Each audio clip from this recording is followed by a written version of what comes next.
How hard was it for you to move to America in the first place? It was a big adjustment, but I would say it was a great adjustment.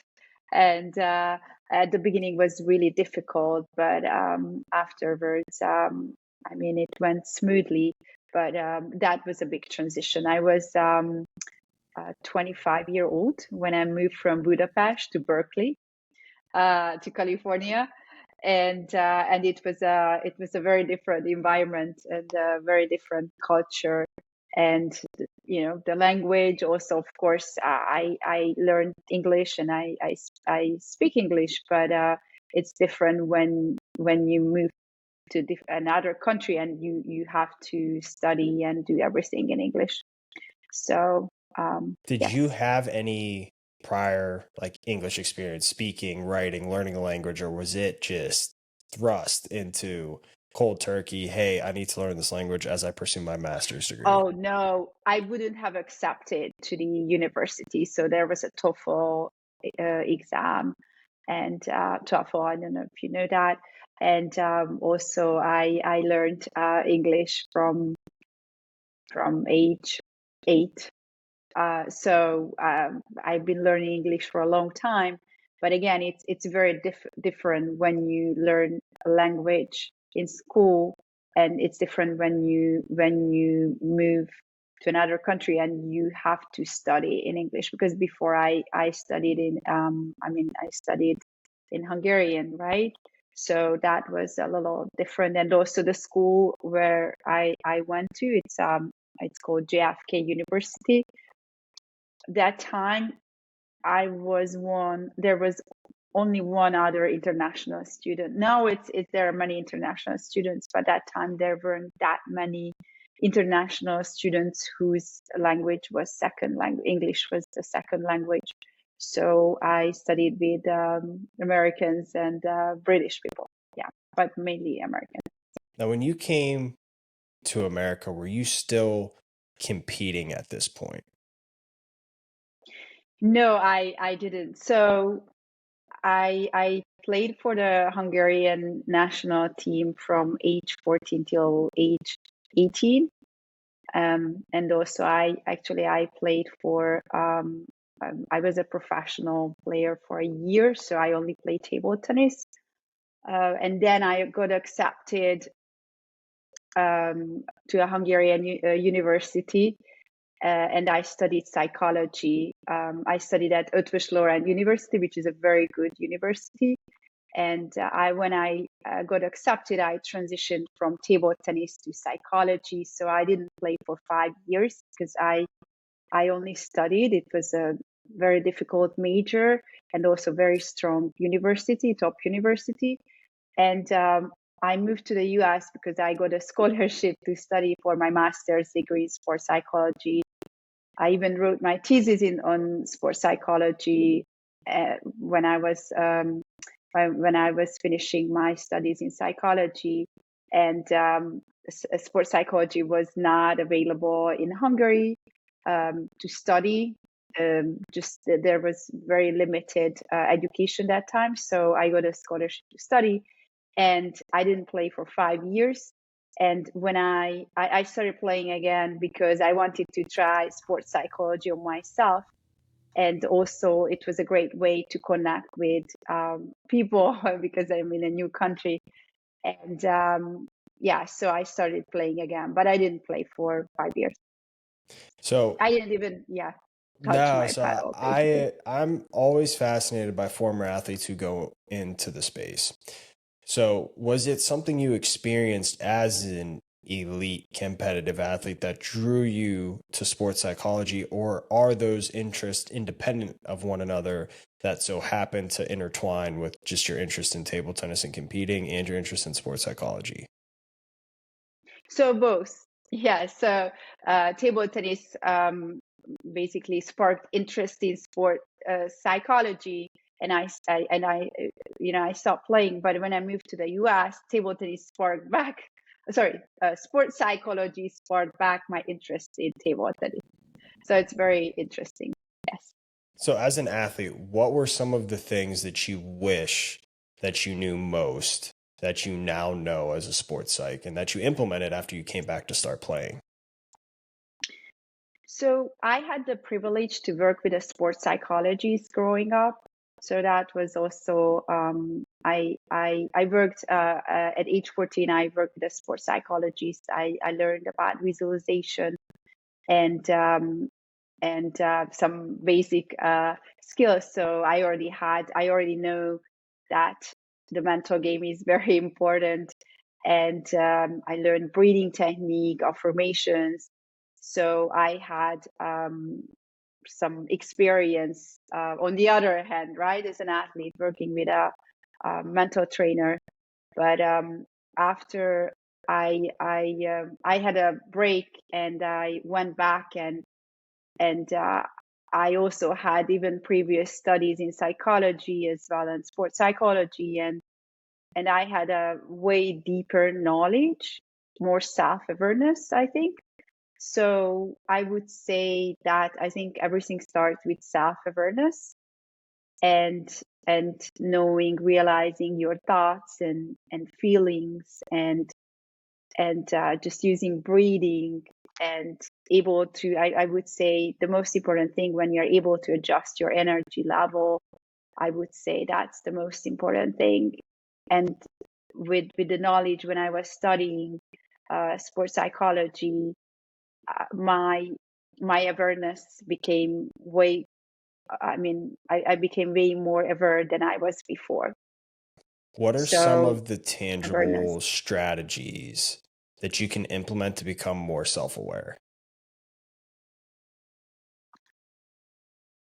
Journaling is very, very helpful and doing reflections and also just understanding that the thoughts are very important, what we are thinking. So it's affecting even right before or the day when we are competing, what kind of thoughts we have, what kind of energy we have. So just noticing our thoughts and also our energy, right? That's also very important. And I mean, just knowing also that how body language is affecting us, and also the other, I would say, besides journaling and doing reflections, and you are able to observe yourself. Besides that, videos like recordings are very, very helpful because you many times you have some ideas how you're playing or what your body language look like, but when you're actually watching the game or what you are doing, what tactics you are playing, but when you're watching the game, it might be a little different So, when you're journaling or you're doing the of yourself. reflecting or incorporating the videos and recordings of yourself, what are some of the questions that you can begin to ask yourself to reflect upon? Like, what is the actual process of the journaling or question asking that can help you become self aware or have the right answers or generate the awareness to be like, oh, okay, this is what I'm doing? So I would say the most important one is that know when you play your best what you do, because many athletes is not aware like, oh, I just have a great match or I played so well, but they don't know actually what they are doing. So just knowing what are the most important things for you to do your best regarding energy level, regarding pace, regarding mental clarity, and also what you do before your match, what's helpful for you, and what you do during the match when you're playing your best. So the questions you can ask is like, what went well, what did I do well, right? What I didn't, and basically what did I learn today and how I'm going to do differently next time. Usually these are good questions to ask. And when you do that, you see that you're repeating yourself or if yes, there you can start working on those skills. To understand what you do well, do you rely on a coach or another person to give you that feedback as well? Because sometimes I feel if you're not totally self-aware, you can feel that you did something really well. However, in reality, you may not have done it as well as you thought. Or on the flip side, you may have thought you didn't do something well, but you're actually really good at performing in some capacity that somebody has to bring it to your attention. So, do you rely in the self-reflection process on other people to help answer and build that awareness? Oh, absolutely. It depends on also how old are the athletes, right? So the kids, I'm also talking, I talked about my experience. I was an adult, right? When I did the self-reflection. So that was different. And I had some background and knowledge regarding the sport and what's important. So regarding kids, of course, the coach can help a lot, and of course the parents as well. But it's good to keep the different roles, right?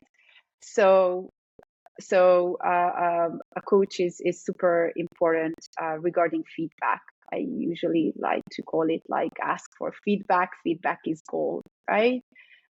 Because there can be some coaches that they're just doing, oh, you're doing great, but that's a very good encouragement. But also, it's good to know what they are doing good, and also what are the areas for that should be improved, and also if they are not doing they don't do something well, or it's not going well, what they have to adjust to able to do it well. One thing I notice and pick up on language is when you say like areas to be improved upon or areas for improvement instead of saying weaknesses. Is that intentional? And then what is like the thought Mhm. process behind that? I like to always more reframe things in a positive way. So that's what I'm also teaching athletes. So rather say that I don't want to do that, like say what you want. And because that's a better way to phrase it. So language is important. And I also like to use areas for improvements. I know some people like to say weaknesses, but it's just a more a positive way to phrase things that you know. Of course, there are always areas to improve, and also I think perfection is imperfect. So I mean, nothing is going to be always perfect, and even if you are the best, you can still improve. I always go back and forth. One, actually, let me preface with this. I am a massive proponent on how language shapes not only your own life, but everything around you and how you perceive the world.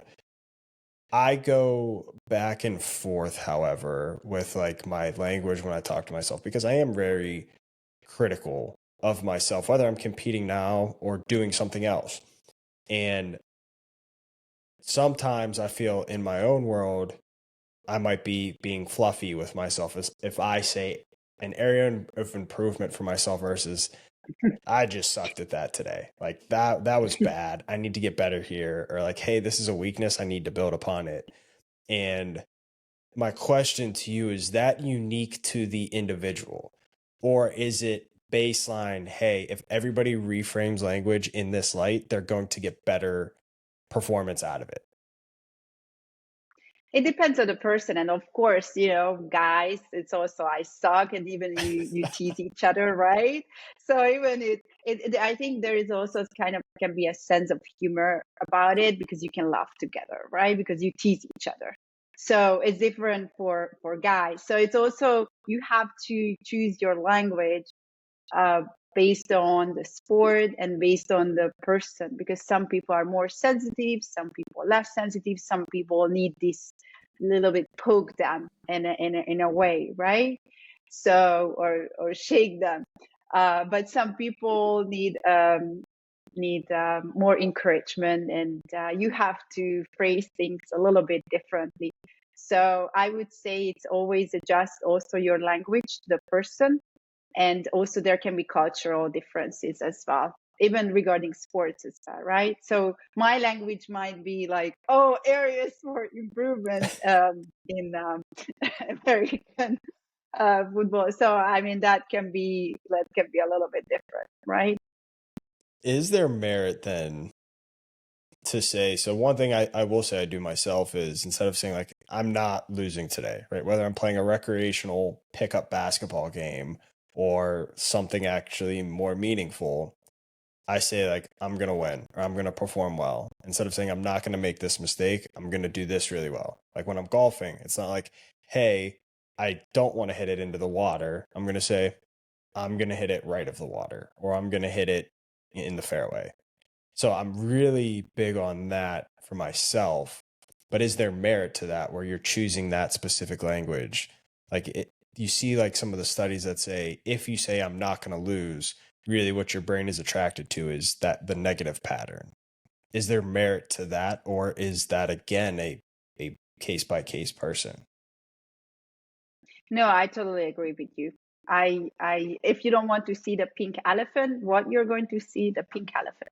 So I totally agree with you. Say what you want, not what you don't want. It's That's funny just you a bring up the general rule. elephant. I had an um, Olympic gold medalist, BMX racer Connor Fields on the show a while ago. And he talked about the pressure of performing in the Olympics. And he says, you never want to make the moment bigger than it is. But he's like, you have to be real about the moment.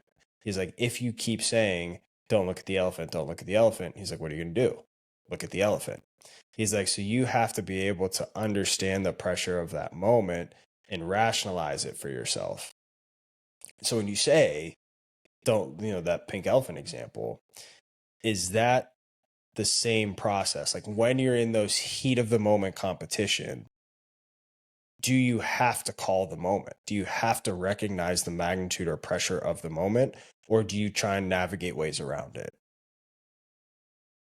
I would say just be in the present moment. As soon as you make a big deal about it, you're already putting pressure on yourself, and just, but some people again like more pressure than others.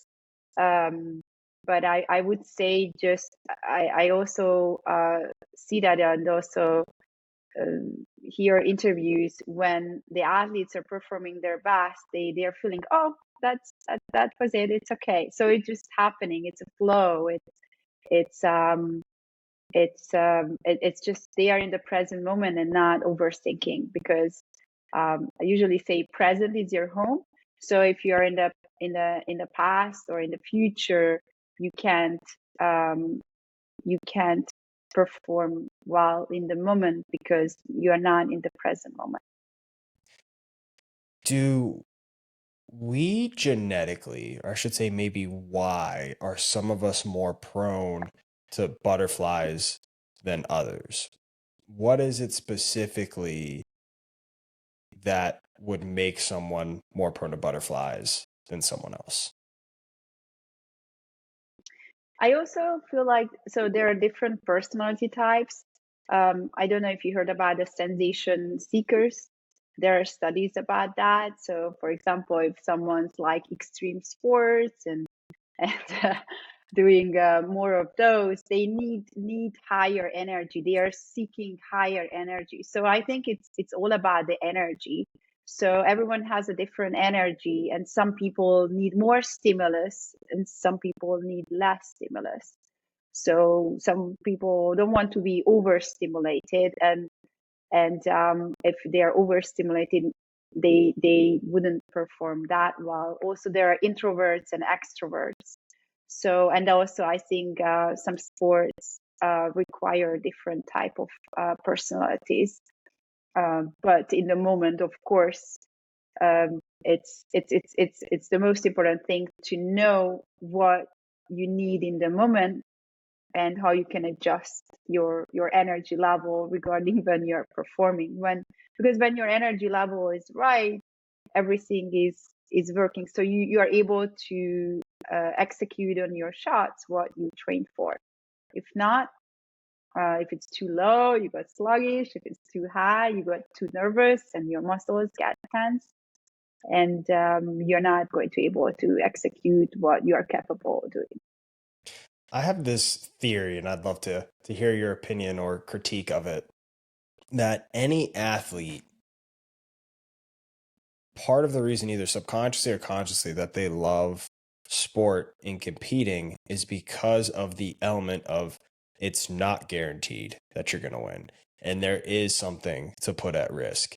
And there is this just like, hey, I may actually lose, or there's a component of that, but that's what makes part of the thrill of competition so fun.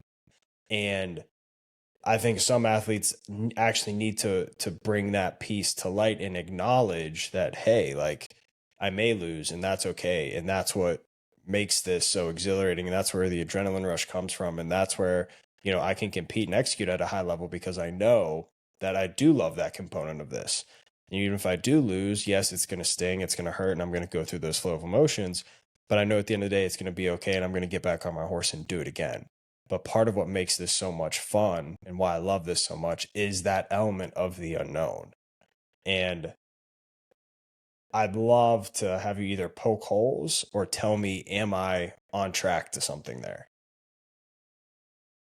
It's an interesting concept that you're highlighting this. I would say that you can't control winning or lose, winning basically, because that's just focusing on winning. It's not, you can't control it fully. You don't know who is going to be your opponent, and also you can do your best, but there are so many uncertain factors. So I would say also just teaching the kids, it's one of the most important thing is not to focus on just winning, and because winning is not, many kids, for example, think that winning, they can control if they can win or lose, right? And even I would say other athletes as well, some athletes think that. But to answer your question, I never thought that someone likes competing because it's uncertain. I would say they love competing because they just love the excitement or the challenge of it. But I don't think that would be the uncertainty. I would question that. What I would don't make think. you question that? I mean, if somebody is really good and have someone has a really unshakable confidence, they are not going in a tournament or a game that, oh, I might lose, so that's why I like to do it. I I'm not saying you necessarily know that they like to do it because they might lose. I'm saying I think yeah, that there is this element of the uncertainty and that adds to it, that I have something on the line here that makes it so enjoyable to go out and compete. I believe if you can control your skill sets and you can control your preparation, you can control your attitude. So you are not going in about, I honestly I never thought about that athletes like to compete because the uncertainty. But I would say that it's very interesting. Baseball is a sport that when handling setbacks is super important, because right, there's baseball a sport that I would say, compared to other sports, that you have to handle setbacks more and failure more, regarding the hitting percentage than other sports. So I would, yeah, I would say that handling failure is in baseball is huge. But I don't, I would say maybe the challenge that and the love of the competition, I would say that's very important for athletes. And uncertainty, if you say uncertainty, for me what shows up is entrepreneurship, right? But I would not think about athletes, because athletes are there to train. And I think, for example, being an athlete is way more easier to being an entrepreneur. And being an entrepreneur is 5%, you have 5-10% to succeed, or even 5, right? If you're an athlete and you have good skills and you put the time and effort, it's way easier to handle than, of course, there can be injuries and other things and other circumstances, but I think there are more controllable factors than in entrepreneurship. I don't know if you agree with that. No, I just think in general, right? Like when I view competition, like what makes competition so enjoyable for myself is, one, I love lining up across, like football obviously is my background, but I played, baseball and basketball in the high school level as well. But there's just something to be said about lining across from someone and saying it's going to be me or you, right? And that, like I said, that the kind of that like element, like I may lose, like that blood flow, right? If I'm just like competing freely, like that adrenaline rush is not the same. And so when I have something to lose, that adrenaline rush spikes, right? That dopamine spikes, like, hey, I have to be locked in here. And it makes it more enjoyable, not necessarily in the sense like, oh, I'm going to lose, but having something at stake makes competition higher. Everybody competes at a higher level and ultimately more enjoyable. It's like my rationalization is part of competition is knowing, hey, it's not guaranteed I'm going to win. Do I believe in myself? Yes. Am I going to execute? Yes. Right? May I lose? Sure. And knowing that that piece is part of it, to me at least, helps me compete at a higher level, just rationalizing, be like, part of the reason this adrenaline is flowing is because, hey, there is a possibility I may lose. I can't necessarily control that, right? But it's going to make this more enjoyable knowing that the stakes are high. Does that make sense? No, absolutely. It makes sense. I think also it's important to differentiate individual sports and team sports. I played individual sports. So in team sports, also you play as a team, right? And individual sports is different, and also highlight the level of the competition. So if you're really good and you're playing a lower level competition, it's different. But if you play even players or higher level players and you are the underdog, it's also different. So I think it also matter, the skill set and the competition. Yeah. So I totally agree with you, but it also depends what tournament or game you're joining and who are the participants. Something that you mentioned as well, obviously a very high failure sport like baseball, or you look at golf, these individual sports, tennis, where, Roger Federer, one of the greatest tennis players of all time, only won 51%, right, of his points. So these sports where there's higher failure in between each pitch, each set, each serve, each swing, there's created pressure. How do you handle the conversations in your mind in between those spaces? What's really important is play point by point, regardless from the previous points. And there is no time after an error to basically get into a negative cycle. So the quicker the recovery is, the better, basically. And how you can do that, I really like to use the mistake ritual, which helps you to basically move on to the next point. So a mistake ritual is what you do consistently. Whenever you miss a shot, you do the same repetitive mistake ritual, which can be turn around or walk to the fence and look at one spot and have to take a deep breath and then go back. And it's a very good ritual. So what I would say is the quicker you can move on from mistakes, the better it is, and it helps the player to play their best. But again, there are also temperament differences, so it can vary to different athletes. So one thing I like to examine, right? Because being in those moments where it's a mountain to climb to come back in a game, right? Whether it's team or individual. But I look at, I'm assuming do you follow tennis? Is that a fair assumption? Like non-table tennis, but tennis. So, Yes. Sinner and Alcaraz 2 matches Mm-hmm. ago, where Alcaraz is down to his final point to lose. And he not only has to win that point, he has to win the next 3 sets, basically.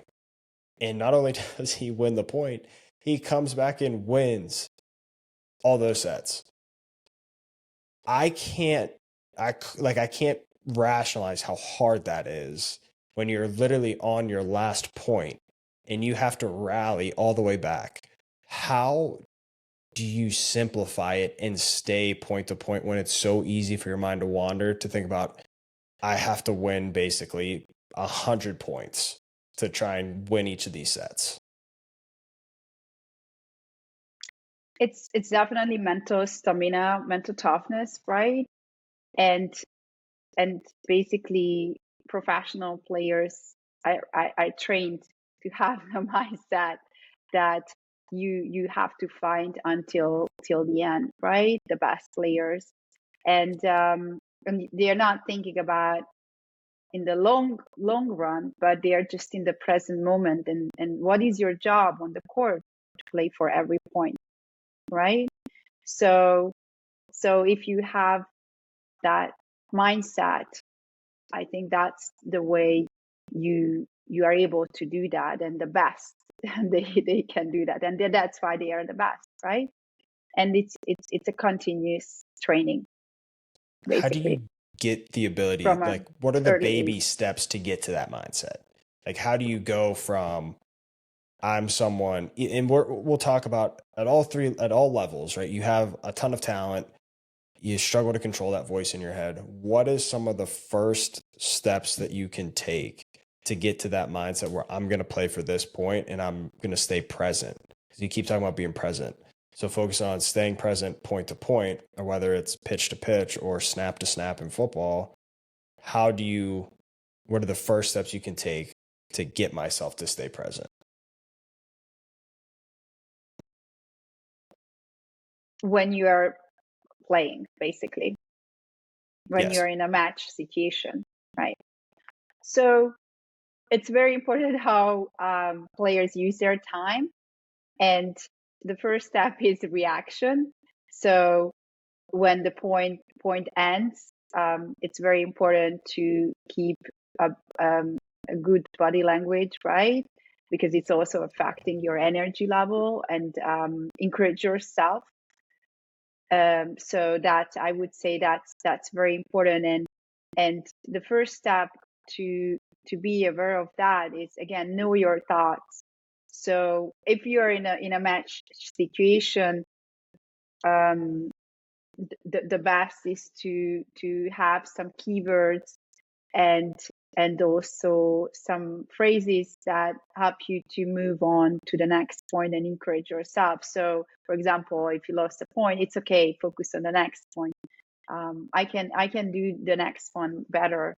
So encouragement is very, very important. Otherwise, the players can go in a negative spiral. And how I said, the mistake ritual is also super important. Then also there is also an important part is the recovery. If you look at players, they use their towels, walk around, shake their hands and arms. So that's also helping them to be in the present moment and then move on. Then the next step is the ready step, which is basically you want to analyze what just happened and what's my job to the next point. So it's a very quick analysis of the game. Every sport has strategies, so it's important to know what's just happening, right? And the last step is it also helps you to stay in the present moment. Is when you are, for example, in tennis, when you're serving. If you look at the players, every player has a serve ritual. How many time they bounce the ball, take a deep breath. So they might even visualize things before they serve, where they are going to hit the ball and also where they are going to serve. So these different steps are super important to be in the present moment. But again, this is happening so quickly, and the best when this is trained, not just in a tournament, but during training as well, because when the pressure is high, automatic muscles start working, automatic mental muscles, automatic physical muscles. So you want to train those muscles during training. Did you ever find yourself as a competitive athlete caught in those negative spirals that you talk about wanting to avoid? Of course, in the past, it I'm sure it happened that I had more, I found myself not as confident even before match, and I realized, oh, my thoughts are not the normal one, or it's a little bit, or starting thinking about more about negative outcomes, and I or worry, even just worry can affect, right? Because when you start worrying, you might have unconscious negative thoughts. So definitely, I would say those happened, and what helped me to move on is to notice those immediately. Because of my psychological training, I was able to notice, oh my gosh, this is happening. So okay, let's get out from it. But the hard part is when you start thinking, I would say during games, that's already a negative thing, because when you play your best, you're just in the moment and everything flows, so you don't have too many thoughts. I'm a big, for myself, in between. And again, it's like I don't compete anymore at a high level. I've been retired from football for what year is it? 2025, for about 6 years now. It's hard to say. Um, but even when I'm like competing recreationally, like I take it serious, and I'm a big like one deep breath and I'm good. Like I'm just like inhale through the nose, Mm-hmm. exhale through the belly, and I'm out. Like I'm good. Is there a particular breathing routine that you like to teach your athletes or that you subscribe to? I really like deep breathing, so it's a 4-7-8. But also when it's very good to do before your match, because usually players can be over aerosol, so a little bit too nervous. So that really helps to calm yourself down, because it's called deep breathing. Because when you breathe under your belly, and it's not a shallow breathing to your chest, your blood gets more oxygen. So it also helps to release your muscles. So that's why breathing is super important, because when you feel tense with breathing, you can release the muscles by having enough oxygen in your blood. So you can do deep breathing before. So you hold, you breathe in, counting for 4, hold it for 7 seconds, and breathe out for 8 seconds. And the breathing has to be longer, because that's releasing the tension. But when you are in a game situation, it's more just breathing in and breathing out. So there is no holding. So it's more like circle breathing. And another breathing technique is also very good. It's called box breathing. I'm sure you heard about it, when you have to imagine a box and you breathe in and you hold it, and you breathe out and you breathe in again. And so you're imagining in a box, and it's 4-4-4-4. So that's also very, very helpful. But during in a match situation, just taking a deep breath and breathing out, very helpful. But the breathing out has to be longer.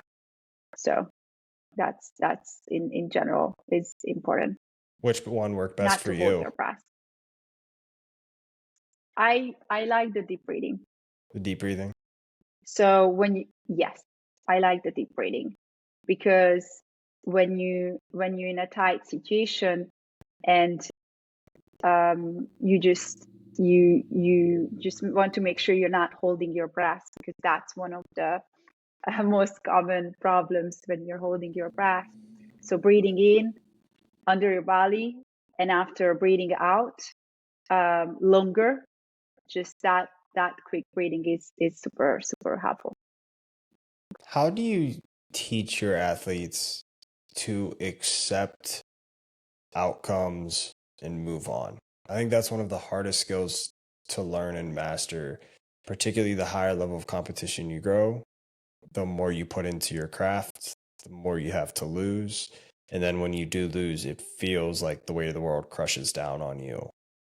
How do you build that mental stamina or resilience to accept that and move on?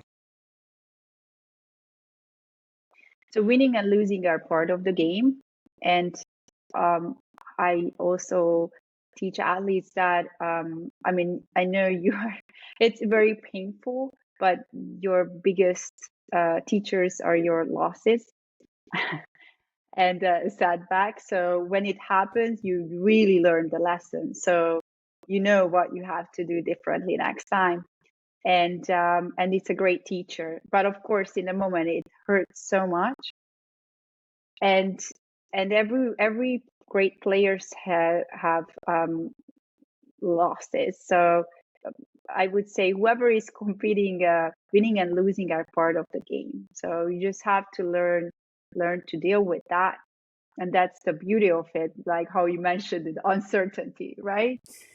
And how you can grow from it. That's I would say that's a key takeaway from losses, that how you grow from that experience and reflect on it, and also improve the skills that has to be basically improved, or also the change the attitude, mindset, whatever reason basically caused the loss. How badly would you beat me in table tennis? I'm sure pretty badly, but I don't know your table tennis skills. But in general, if you it's the same as like how badly you beat me in football, right? So uh, so table tennis, I mean, I've been playing for a long time, so I would say probably yeah, I you wouldn't have I would say might not able I would say you wouldn't able to make a point, but I don't know if I'd rather like an edge or a net, or a unforced error. Yeah, if I would make a mistake, an unforced error. But I'm also not playing that high level anymore, so I also retired in a way. That was a test. I wanted to see your confidence level. And my follow-up question was going to be, do you think I'd score a point? And you answered that for me without me asking. So I appreciate that. But yeah, no, I always love to No, say, you might have a really good serve, and not that yes, good. you might able to score a I'm point. not that Might good. able to score a point. I was just testing your reaction. Oh no, yeah, I don't know if I'd score a point. I'm not very good. I played once in the last decade or so. I don't think I played once in the last 7 years. So I think you'd have a good chance of skunking me and not letting me score. Um, What is your greatest accomplishment? Can be anything.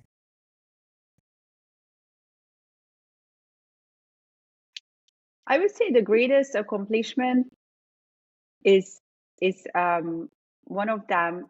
There are a couple of that I would a couple of those. One of them is when I basically I was able to get back to table tennis after 5 years of break and got my green card, and I was top 10 in the US. I think that was a big accomplishment. It was also a big accomplishment writing books, and also even during the pandemic. And I'm proud of that. But I just love learning and also basically creating educational materials. That's one of my passions. And also, I also did 2 master's degrees. So I completed 2 master's degrees, and that was lots of time and effort and dedication. So I would say that as well. And also when I played back in Hungary, I think that was also a big accomplishment, winning the European Championship, and I was also top athlete in Europe under age 18. So I think that was also a big accomplishment. Incredible. Well, hey, I can't thank you enough, Dora, for coming on today. If people want to reach out to you, if there's anything you have to promote that you're currently working on, um, please take the next time to tell us how to reach you and what you're working on. No, thank you so much. I'm going to give some webinars. Even actually this Wednesday, I'm giving a webinar. I don't know if maybe that's too early, but there are going to be future webinars as well that I would like to get more people and athletes know about it. And also, of course, I have my books, so I recommend those highly to check that out. People can check it out on my website and also on Amazon. I published a book, Get Your Game Face On Like the Pros, and also that's volume 2. There is also Get Your Game Face On, that's volume 1, and my stories of mental toughness on and off the table.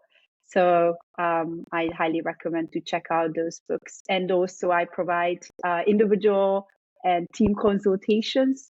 So if anyone wants to work on their mental game and improve those mental muscles, they can reach me out, and I would be more than happy to do that. Awesome. Well, thank you so much, Dora. I appreciate it. I appreciate you coming on today. Listeners, thank you for tuning in. Tune in next week. Check us out at athleticfortitude.com. Download the pod, subscribe to our YouTube channel. 5 stars only, baby. See you guys next week. Thanks again, Dora. Thank you.